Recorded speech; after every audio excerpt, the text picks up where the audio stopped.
I want to thank you for joining me today. And before we get started, as always, all messages that are released on this channel are my truth. And that is exactly what it is and what it always will be. And that is my truth. Now, my truth consists of a bunch of experiences that I gained clarity from, which ultimately took me back to the real me, which is truth. Now, when I try to convince you that my truth is the gospel, however, my truth is the gospel for me. That does not make it the gospel for you, nor will I ever try to make it the gospel for you.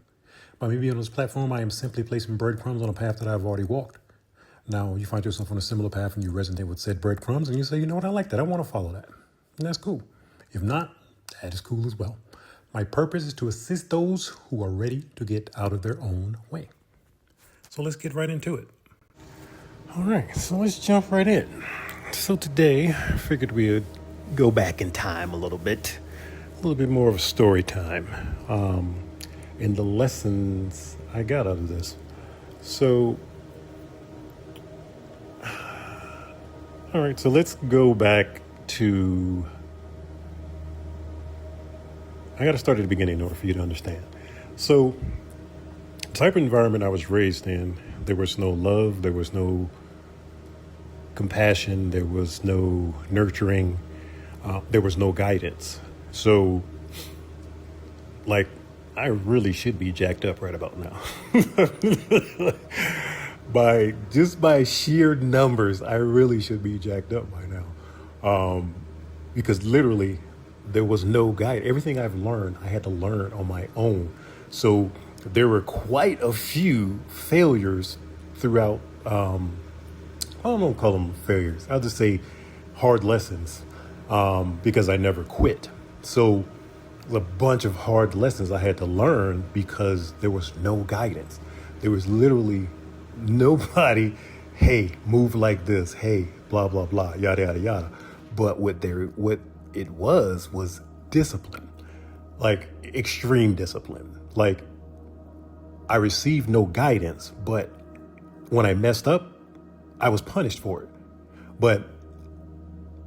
And then in my my mind frame, even at that young, I'm like, but I don't know. So when I was getting beat for stuff I did not know, and then when I was getting beat, I was being told, you know better, you should know better, blah, blah, blah. I'm like, well, I don't, because I'm just learning. But it's because there was never any guidance. So the corrective tool was punishment. And I had to learn that way, right? So now, the thing is, because of that type of environment, I was pushed into the dark side. Now, my energy has always been balanced, right? I have a balance. It's just like the yin yang symbol. You have masculine energy, feminine energy, light, dark. That's your dark, you might as well say your shadow. So, and it's also my personal belief that you come here with, you can call it whatever you want to, demons attached to you, right? From previous lifetimes that you come here to clear up those energies that you didn't clear up in previous lifetimes, right? So that's what they call your demons. So, or your dragons. It's all, you have to go back in time. They just had different labels depending on the time period you're in, right? So now, all these different that you already come attached with, then you have to deal with your parents' demons as well and your ancestral line demons. So this is a lot of different things that are thrusted upon you, which makes coming here extremely hard because you have all these energies bearing down on you and you don't know what's going on, right? So now as I'm growing up and receiving all of these spankings, quote unquote, the thing was, I was very sensitive as a child. Like I could pick up on energies, I could see things and so forth. So when I was receiving these spankings from the parental figures, like I always felt like it was not them spanking me. It was whatever entity that was behind them that was making them spanking me. And whatever that energy is, hated my guts. like it was like those were not like a little pop. No, they were like beating the brakes off of my behind, right? With the belt. So but it wasn't like, I can't describe it. I just know it was not them spanking me. I can just say that. I know it was not them, right? And just the look in their eyes when I was getting the spanking, right? So, and what happened because it was all the time, right? So what happened is that's how I had to learn, and how I grew is from the first thing I learned was how not to be. So a lot of things that I'm not today is because of them. Not because they taught me that way. It's because I was like, you know what? When I grow up, I'm not going to be like that. You know what? I'm not going to lose my cool and my temper like that, right? But when they were spanking me, they're also projecting on me. So they're filling me with this anger and this rage. And I don't take things out on other individuals. So that energy was contained within me. So if I was to get upset, that energy would try to escape any way it could. Now, at the same time, I already knew, because I was thrusted into this darkness, I knew how to tap into energy where I could defend myself. And I found that very young, right? For me losing my cool one time, it freaked me out. I was like, I don't want to, because it reminded myself, I don't want to be like them. So it kind of made me a little passive, because I knew I could defend myself if I truly wanted to, but I knew that I probably would hurt whoever was in front of me, because when it came down to it, that energy, it was very powerful. So, and at that very young age, I didn't know how to control it. So I feared it, right? And then after seeing how they were reacting, I was like, I don't want to be like that. So it kind of made me passive in that area. It made me overlook a lot of things and let things slide, right? As I grew up and went along. So during this time frame, the only escape I had from home was like if I went to the other side of town, I could go hang out at my grandmother's house. So I enjoyed that a lot, because that was the only time I could fully let my guard down. The only time. I didn't have my guard up when I was at my grandmother's house. So I was relaxed, I was calm, and I would just go down the street, go to the Boys and Girls Club and hang out and play and have fun and this, that, and the other. That was my reprieve. That was my relaxation, my happy space during that time frame, right? So now let's get to the story. So this particular time, right? I'm hanging out, we're at the Boys Club. Now, I said in another video, like growing up, I learned from the Boys and Girls Club when we started bringing video games, like it was a ton of kids there. So if you lost, you would take a while to get back on the sticks. And I would watch these kids get on, and like when people were saying stuff, like how they get mad. And so I noticed, I'm like, okay, they like horrible with their emotions. So, and it overtook them. Just like when you seen these fighters talk before the fights, and then the people are so mad they want to get it. It's just to get in your head, throw you off your game, right? So I noticed that very early. So I started to do that when I was playing people games, and I was tearing them up because they would all be in their heads, right? So, and once I'm off the sticks, the trash talk stopped. It was just that. It was just that time. That's the only time you could have me really competing, when I'm playing video games, Monopoly, something like that. Life, no, there's no competing. I'm trying to help others succeed, right? So this particular time I was playing my little cousin, right? And I was same thing, talking trash to him, spanked him up. And then at the end, he's trying to fight me, like, dude, what are you trying to I was like, dude, I'm not trying to fight you. What are you doing? He just kept pushing on me. So we at one end of the Boys Club, right? And I knew his brother was at the other end. So I'm like, dude, stop, dude. And he just kept going and on. Now, remind you, my thing is this. I always avoided conflict, because I know if you push me to a certain level and that switch flipped, you're done. So I always avoid going to that level, right? So I'm sitting there, I'm like, no, dude, stop. And then now I'm getting annoyed. So I'm like, walk down here to go tell his brother, like, man, will you get your brother? Now, he was like, he just waved me off. Whatever, man. Y'all leave me alone, right? So he was in there talking to what actually, I don't know how long it ended up being. Shortly thereafter, I don't know, a year, I don't know the time frame. The female he was talking to ended up being my girlfriend later on down the road, right? So I don't know, like if my cousin swung and I don't remember how it went down, but he ended up hitting the ground, right? But trust me when I say it wasn't because I was aggressive with him, because if I was aggressive with him, it would have been more, because I didn't want to go there, right? So he hits the ground, and as soon as he hits the ground, everything slows down, like super slow motion. And me personally, unless the divine says, hey, I'm God, like, I'm not going to relay, oh, God told me.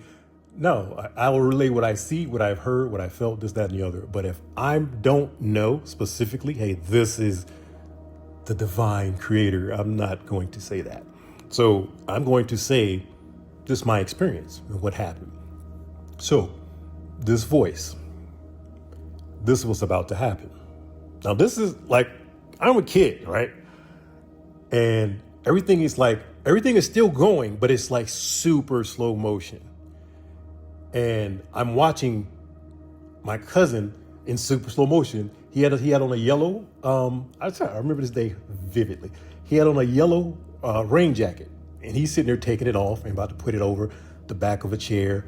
And he's telling the girl who's going to be my girlfriend later on, excuse me, I'll be right back, right? And he's like, and then the voice is like, you're about to fight your cousin. I'm like, I don't want to fight my cousin. I don't want to fight. And then the voice was like, if you fight back, you're going to win.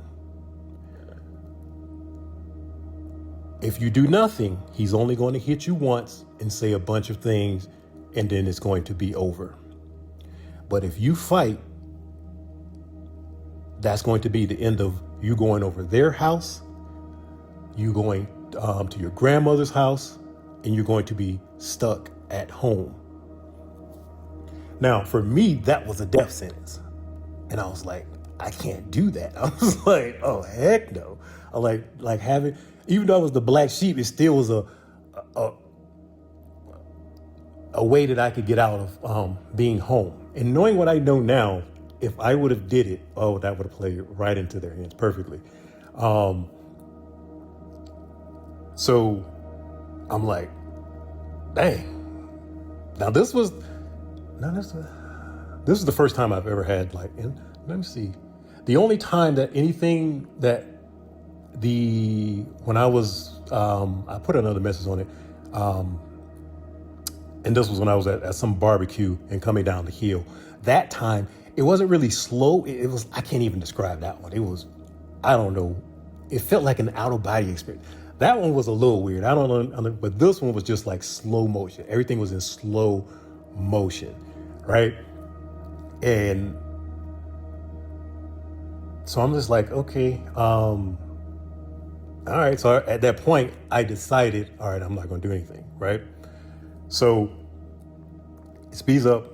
He comes out of there, slaps me, right? Blah. So I'm like, so I had to eat that. So I didn't like that at all, right? So I'm like, all right, boom. Then he puts his hand around my throat and pushed me against the wall and got his other hand in my face, talking blah, blah, blah, yada, yada, yada. But as he does that, what the voice did not tell me is that my little cousin was going to sneak me. So he punches me, right? And I immediately get pissed. And because I wasn't expecting that one. So I was starting to get mad. And I'm like, no, calm down. And I'm like, you better get your brother. He's like, did he put his hand on? You don't need to worry about him. You need to worry about me. And then in my mind, I'm like, no, actually, y'all both need to worry about me. So I'm sitting there, and I'm not even paying attention. He was basically Charlie Brown teacher at that point, because I was pissed. And I'm like, if I listen to this dude, I'm going to jump on him. So he was just wah, wah, wah. That was all I was hearing. And I'm looking around at the kids, like some of the kids got their mouth open. Actually, the guy who taught me how to play tonk, he's sitting there laughing, enjoying it, right? The girl ended up being my girlfriend. Her mouth's wide open, like watching all this good. I'm looking at all these kids. Now, if anybody there who remember, they could tell you I didn't move. I didn't move my arm. I didn't defend I didn't do anything. Because I was scared? Absolutely not. Because I was giving grace. I understood what I was capable of. And I knew that if I defended myself, he had no chance. No chance. No matter how angry he was, he had no chance. Because I knew how to tap into that energy where I could defend myself. And it scared me at that point because I couldn't control it. So I was like, I'm not going to unleash that on him. So I let it go. Now, on top of me not wanting to be like them, that made me passive. Now, on top of that, this voice basically came in, told me not to defend myself. That made me even more passive, right? So now I had to is it right? Is it wrong? And now I had to figure this out on my own. So now, fast forward a couple months later, I don't know how long it was, a second incident happened with my cousin, the one that slapped me, right? We were playing basketball and he said I fouled him too hard or something. But see, the thing is, this particular cousin was getting the brakes beat off him at home. He was a stepchild, and the stepmom was just laying into him. And when I come around him, I could feel that energy. He had a lot of anger in it, just like I did. He had a lot of anger in him, right? And no outlet as well. And I could also visualize him getting the spankings. I could see it. So I felt sorry for him, but little did they know, they thought I was living the perfect life. They didn't understand that because when we were around each other and the parental figure, the mother figure was around them and around me, it was a different story. She had on a mask. She was kind. She would play with everybody and make jokes and this, that, and the other, but that's not how she was at home. So they would see that side, and I guarantee you they assumed that I had it easy. I'm like, no, that was not what it was. So, but I never talked about it. I never said anything to anyone. I never do. Nobody knows anything about me because I keep everything to myself because I never felt like I had someone I could trust and go to, right? So being that I could see it and feel the pain, it kind of made me, which is crazy, feel sorry for him, right? So this particular time, he got mad. We was playing basketball, and he threw the basketball, and I had broke my wrist before, and I put my hand up to block the ball, and it jammed my wrist back and broke my wrist again. And I knew it was broke right when it happened. So I'm like, God dog it. And I'm like, dude, you all right? Man. So I knew my wrist was broken. I'm asking him, is he all right? And he all angry and this, that, and the other. And I'm whatever. And I end up leaving. Didn't rat him out or nothing. Just like I end up saying I was playing, I fell on broken. Something I made up. But on the way home, I was walking on the railroad tracks. And I knew at that point, I'm like, okay.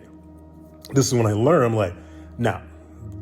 I'm like, he think he got a free punching bag, and that's far from the case. So I'm talking to God. So I'm like, God, I don't know what's going on with this, but I'm holding my wrist, walking home in the road track. And I'm like, that was strike two. I said, if he does anything else remotely close to the last two situations, I'm unleashing on him. Exactly what I said. And from that point, it was weird. Like our path split. Like God made sure that didn't happen. Our path split. He ended up moving on the other side of town. And we saw each other less, right? I've always been guided from a very, very, very young age. And like I said, as a child, that was the time slowed down. In emergency situations, it's a voice. As I was growing up And throughout my teenage year and adult years, when I separated more and more from my intuition, it became feelings. I could feel something was wrong, feel something's off with people telling me something, but I didn't have any proof. I didn't follow. Now, when I heard the voice, I listened to the voice every single. There's not been one time that the voices came and I didn't listen. Now, the feeling portion, I had to get used to understanding, hey, my feeling is always right. And once I realized that, I never stopped listening to my feelings. And then that, as you keep listening and building it up, then I got back to hearing like straight messages, like words. But at first it was feeling when somebody tell me something, I'm like, no, I don't believe that. Something's off. I could feel it, but I didn't have the proof. So I gave a lot of people the benefit of the doubt and I ended up paying for that. Whereas to now, no, I got words and I have feelings. So if I feel something, it doesn't matter if I'm meeting you for the first time. If I feel something is off, I'm going to listen to that feeling, no matter how nice and presentable and all, because I know it's a show. It's an illusion.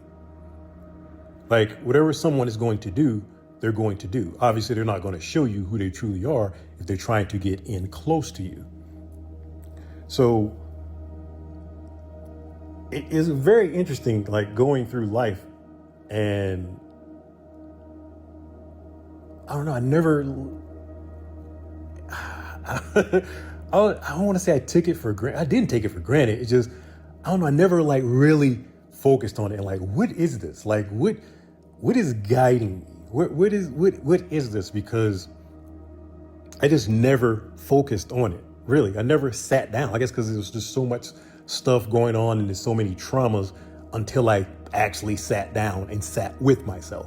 Then I could focus, and then all these different things, scenarios just popped up one after another, showing me you've always been God. It was just showing me one after another. I was like, dang, yep, I listened there. Yep. Oh, I listened there too. Oh, I didn't listen there. Look what happened. It was just, I was like, dang.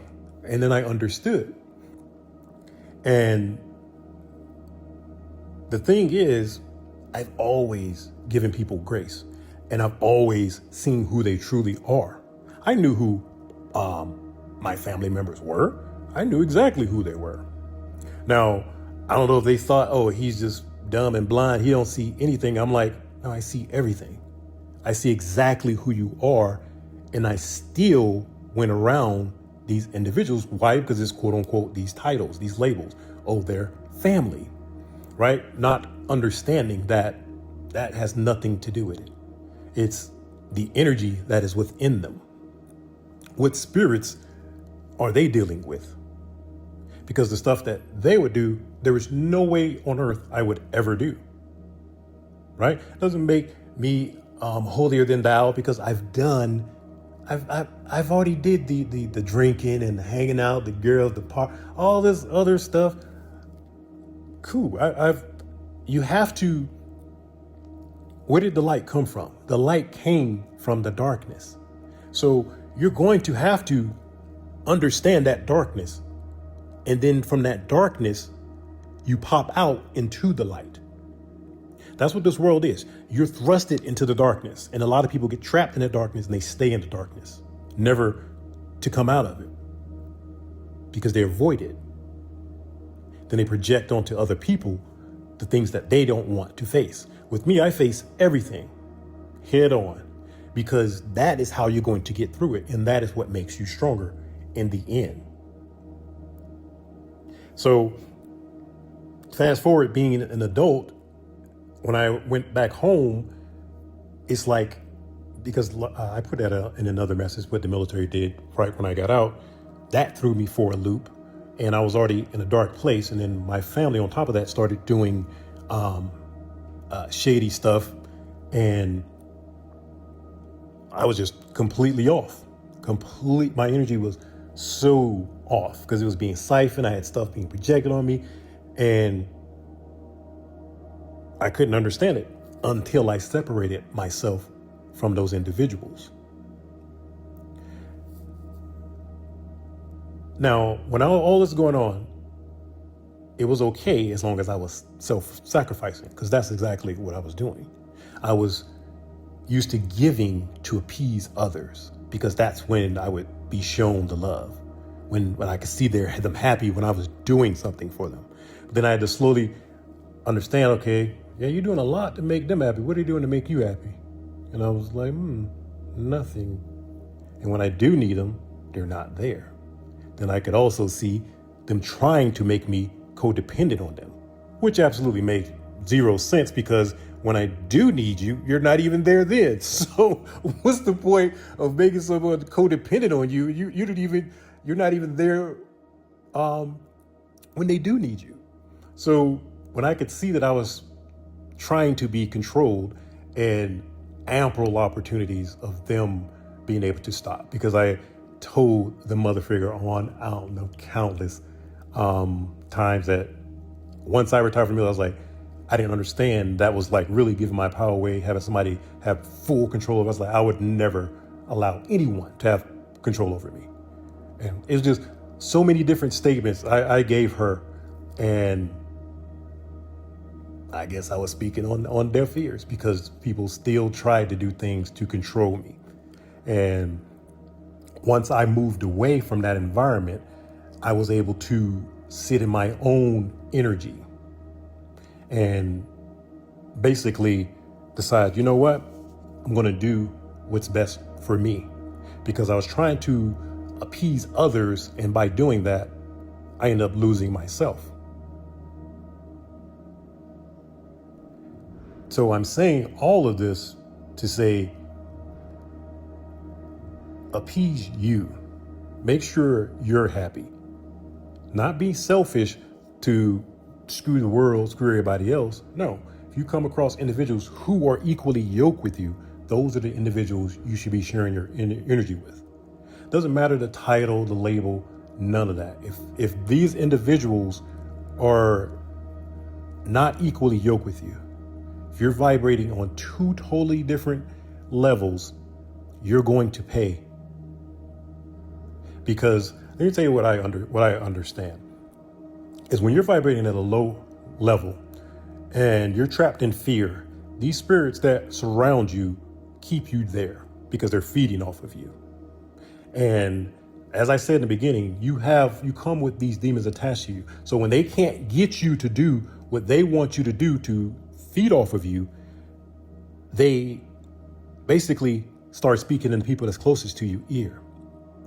And I could tell, as I understood this later on, when I would come across individuals and everything could be starting off cool, we good, then it was like they would shift, they would just change out of nowhere.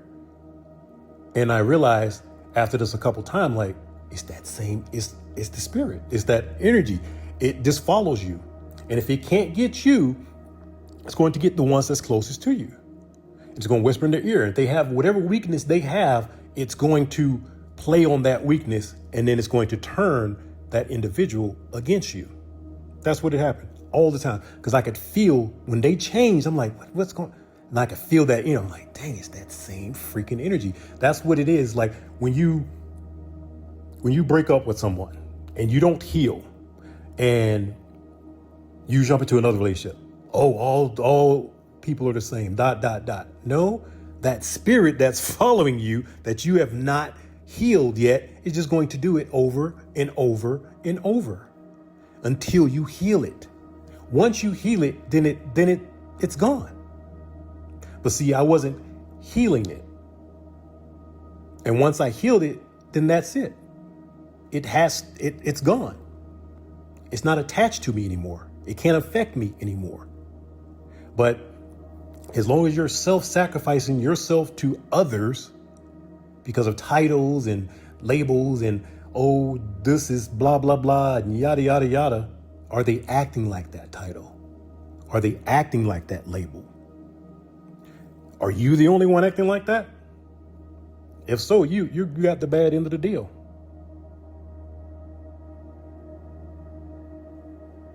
Know who you're dealing with. And I'm not throwing shade at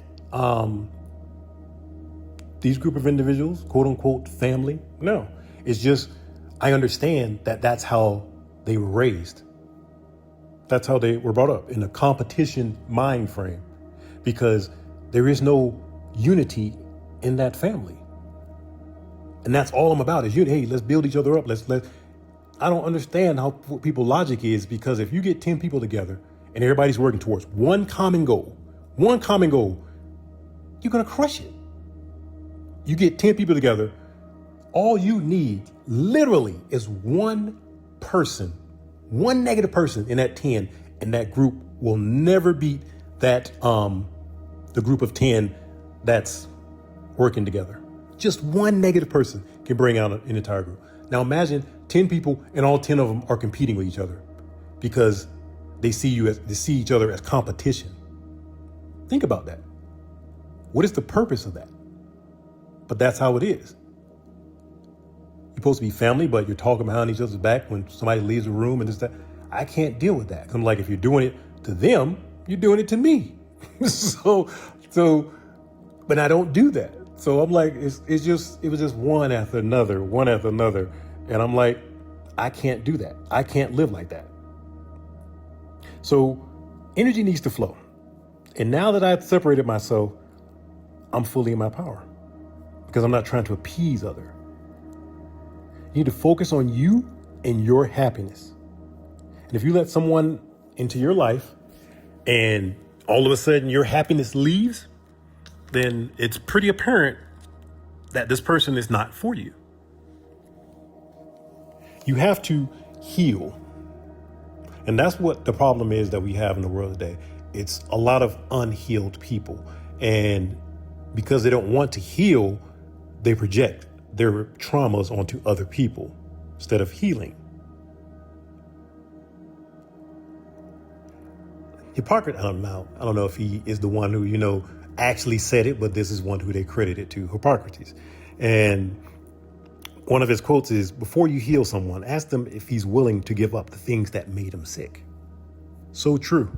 Because the reason I was doing all of these different things within the family is because I understood when I got on my journey, okay, this is working. This is what we need to do. So I'm trying to pass this information on, but they're not willing to. I was willing to give up everything that was making me sick. And that's what helped me heal. They were not. If you're not willing to give up that stuff that caused the trauma, you have to give up those traumas and the thoughts you have around those traumas and this and that in order to heal properly. And then when you heal, you're not trying to hurt nobody else because you're healed.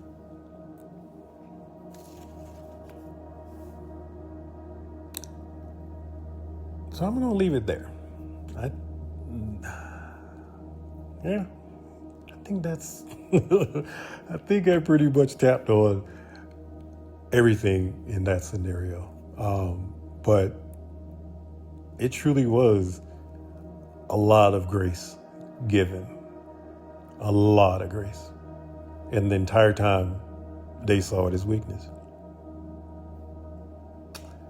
But I'm going to leave it there. And as always, if you got anything out of this message, you'd like to subscribe, and I will definitely check you in the next one.